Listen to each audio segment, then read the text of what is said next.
Well, I guess we're here with the stars of WILDLIKE, Bruce Greenwood and Ella Purnell. Amazing movie. I was amazed at how beautiful the landscape was. Can you guys talk about being in the middle of Alaska in this beautiful terrain? Let's start with Bruce. Yeah, it was one of those things where I didn't really have any idea of the scale until I got up there. You know, you see photos, the big anamorphic shots, widescreen shots of Alaska, and you kind of think, wow, that looks huge. And you get up there, and it's beyond description how tiny you feel. It's really it was liberating in a way. Yeah, I don't think it would have worked quite as well if it had been anywhere other than Alaska.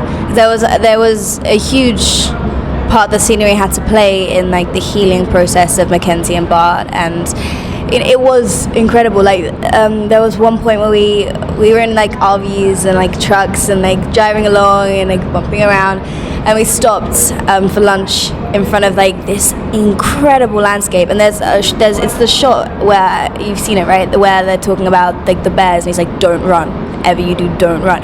And it is just incredible, like the colors from left to right, like the panorama is just amazing, and it really like hits you how small and insignificant your problems are compared to the characters. Like, it was really breathtaking, I think is the word. Well, I especially love the one shot where you're actually on the glacier. You're walking, you kind of look back. For you guys, how long were you actually out in Alaska? What was the shoot? I mean, was it like 25 days or 30 days or something? No, it was like 31 days. Wow.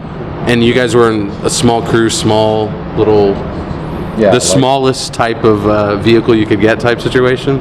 Yeah, it was super tight. We had we have 30 people overall or something like that. 30 crew and cars together. Yeah. And we were in like it's like a car and 2 trucks. And like it was like the one little RV we had was makeup, hair, wardrobe, like bathroom, a little bit of food. And everybody's it was really, really good fun though. And like the crew wanted to camp, so like we were all prepared to camp. We weren't quite there. But.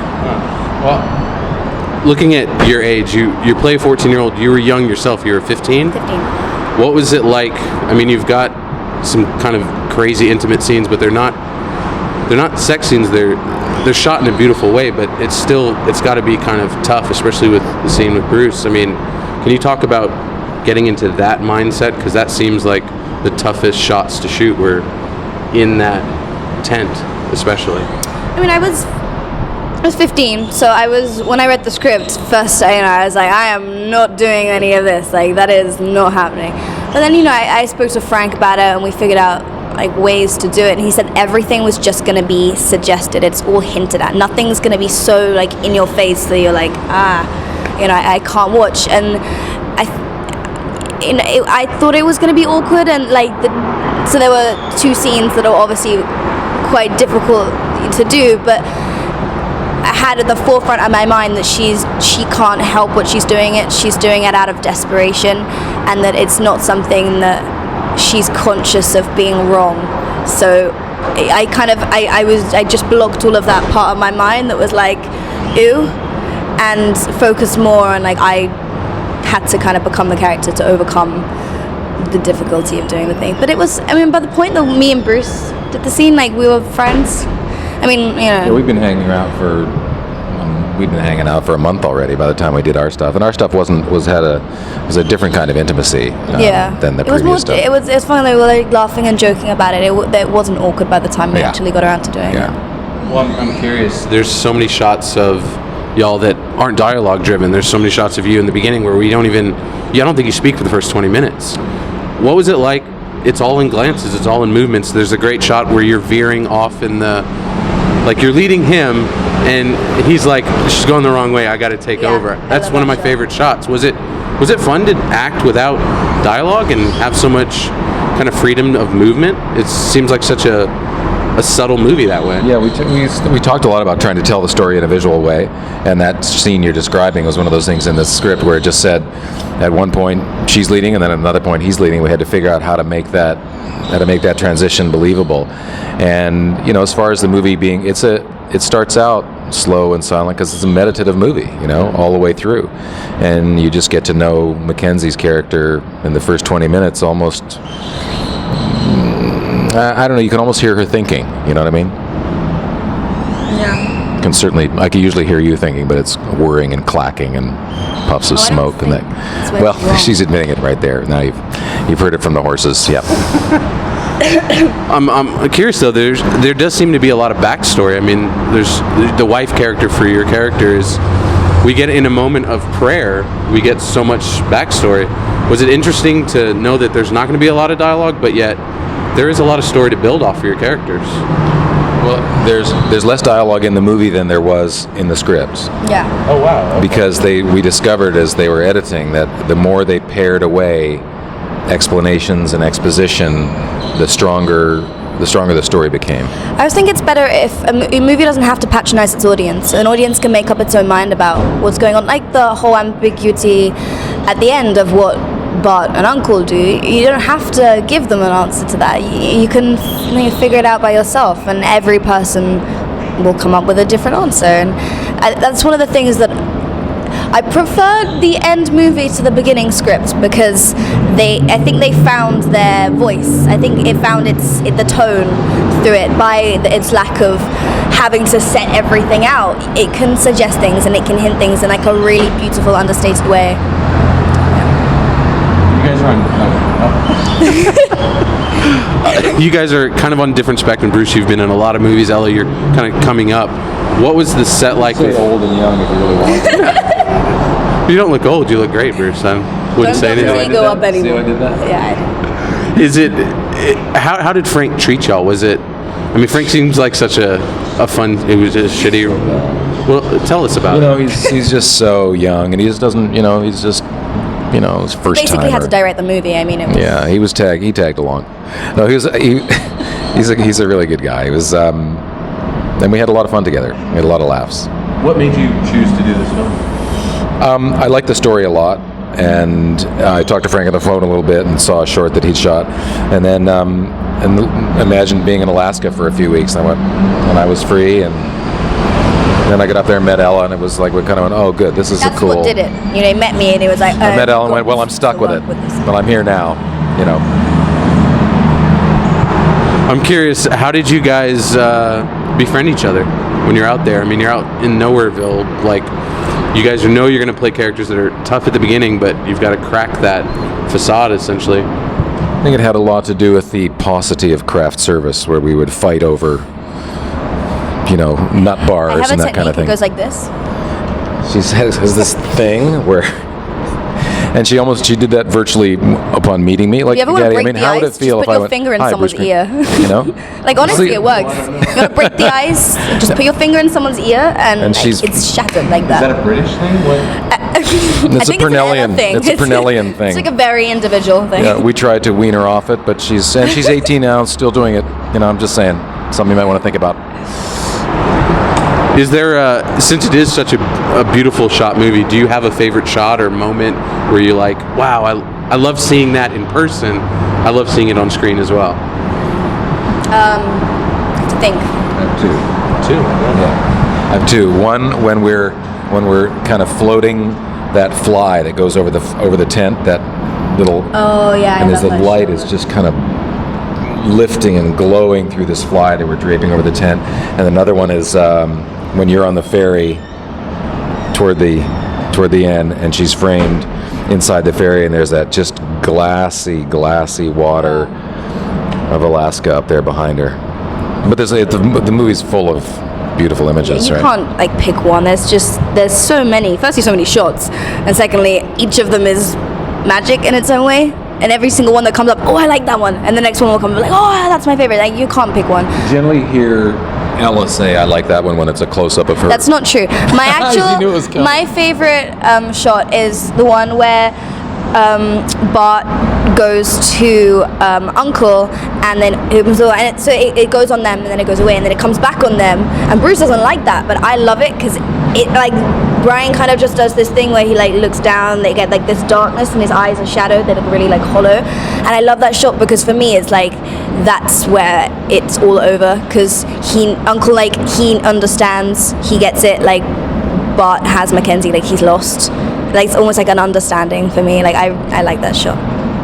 He seems like such a lovable guy. I watch him on the Showtime show with Liev Schreiber. He's such a cool character. You know, he's such a despicable character in this. Was it tough to do those scenes? He seems like such a nice guy in person. That was very early on in the shoot. I think within the first 2 weeks we shot those scenes. Again, he is a really, really lovely guy, and it wasn't, I don't know, it wasn't weird for some reason. Like, I think with anybody else it would have been, but with him, like, we joked about, like, the pervy uncle, and, like, because he's so not like that it was really easy to, like, detach from what was going on in the scene from who we were in real life. You guys saw it with an audience last night. Were there any moments of, like, when you're underneath the bed and you lay down, the crowd audience, we laughed because it was such a funny moment. He had such serious, I mean, that would scare the hell out of someone, and it did. Were you surprised or happy by any of the reactions you saw last night at the screening? I actually really enjoyed the fact that people laugh at that. Every audience, they laugh at that bit because otherwise it gets too intense. And it is funny. It is really funny. I think it's good to break it up with some laughs. Yeah. Yeah, it's funny that, I mean, they laugh much more than I thought they would. And also, occasionally when I don't want to give too much away, but when she's on the phone with so-and-so and there's some really, really Machiavellian manipulation happening, you can feel the audience going, oh, it's just so effective and so wrong, you know? It's kind of spooky. Yeah. I like watching people's reactions, like turning around and looking at people's faces, and like the really, like the deep parts, the parts that are supposed to cut you, like people's range of facial expressions. I like that. So the final question has to deal with hair. You had some righteous hair, and Ella has at least 3 different hairstyles in the movie. What was going on with y'all's hair in this movie? We just focus on the fact that Bruce is ginger. Ginger doesn't mean anything in this country. What, really? Like a redhead. Yeah. Oh, redhead. Ginger, is that not a thing? It's a spice girl, that's all. Really? Oh, okay. In Britain, everyone discriminates against the gingers. They do. They're like redheaded. That's terrible. Oh yeah, she harassed me in my gingerness from the outset. I just thought it was so funny. No, I inherited that hair from a different show, and I didn't realize you can't wash the red out. Sorry to say. What you didn't? Did you have 3 hairstyles? I Just had a couple of bad hair days, maybe. I just didn't wash ever. My hair was not clean. So it was a very clean shoot. Oh yeah. It was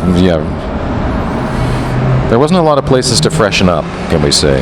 We're in the middle of Alaska. You can't. You just gotta shower. swing with it. No, I actually did wash my hair in real life, but then she just covered it in grease as soon as I got in. So like 3 weeks in, I just gave up washing it. Washed it like once a week. It's interesting that your last question would be about hair. Well, I have another last one. No, it's a good. We can keep talking about hair. I was told once by a very famous actress that hair is power. Yeah. Next question. I don't know if I can top that. Wow. Y'all had so much fun telling the bear story last night. Can we talk about that bear? Because that was an amazing scene. Because it was like, especially when he rears up, and I know you guys aren't right there, but you're there. You're right there. We were pretty much right there. Like the distance between me and From there, when he stood up, from there to the wall, like 30 feet. less than that, no? Yeah, maybe. When he charged, maybe. So what happens when the hot dogs run out? Do y'all just like this isn't in the contract? No, they had another pack. But it's just the gap between him opening the next pack. The hot dogs didn't run out on their own; they were thrown. Yeah. They had like a pack the of image 20, I got right? when you said when the hot dogs ran out, I was afraid the audience would think there's a bunch of hot dogs running out. So the bear's out there. The guy has a bucket of hot dogs and fish.